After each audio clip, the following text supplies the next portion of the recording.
you have a very important relationship with China. We're talking about the economy. Pakistan is the beneficiary of Chinese aid and investment. It's part of the Global Belt and Road Initiative.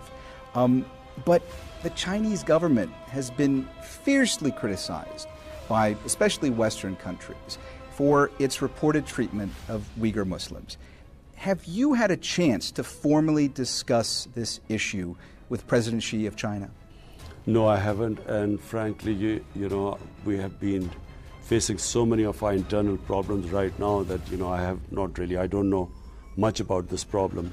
And let's face it, I mean, ever since we've been in power for 1 year, domestically, apart from the economy, you know, apart from dealing with now the situation in Kashmir, really we've been inundated with problems. But I will say one thing about China. For us, China has been the best friend. Prime Minister Khan, you have been criticized these past few months for not issuing any statements of condemnation when it comes to China's reported treatment of the Uyghur community. Do you have any stance on the issue?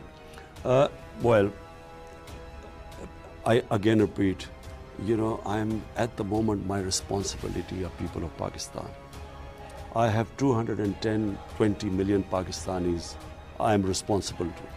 They are my responsibility, and therefore my number one effort is to help my own countrymen. There is an ex-parliamentarian from your party, Baldev Kumar. He has said that he is trying to seek asylum. What's your stance on China's treatment of Uyghur Muslims? Frankly, I don't know much about that. Turkey has said it was a great shame on humanity, and you have also spoken up in defense of Muslims around the world.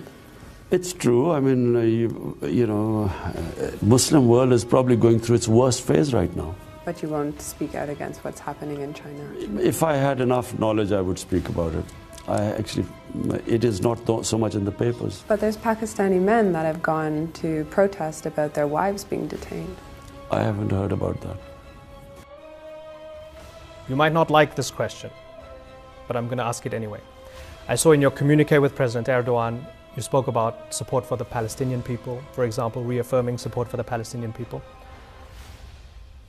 You're doing business with China. Does that mean you can't criticize them when it comes to what they're doing to the Uyghurs and putting possibly 1 million Uyghur Muslims in re-education camps that look like concentration camps? I do not know the exact situation of this. Frankly, I mean, I just have to tell you the truth.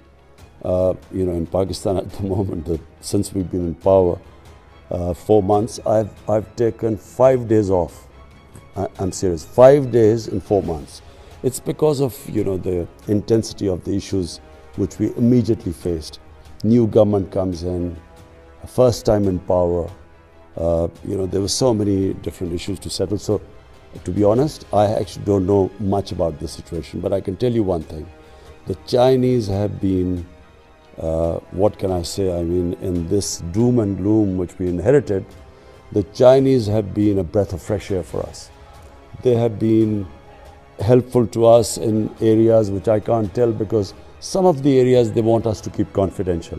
The Chinese government, every culture has its own way of working, but they work in a very confidential way. They do not like to bring things out in the public. So I can't talk about all the ways they've helped us, but they have been extremely helpful to us. And I must say, the future, we have these plans of reviving our economy. China is going to play they're going to play a huge part, because we have these special economic zones, we have cooperations in agriculture, investment in Gwadar. So, if it's going on, would you criticize it? If it can be proved to you that it's going on? If it is, I would deal with it in a different way with the Chinese. I would approach them and speak to them confidentially. I would never talk about it in public, because that's how they are.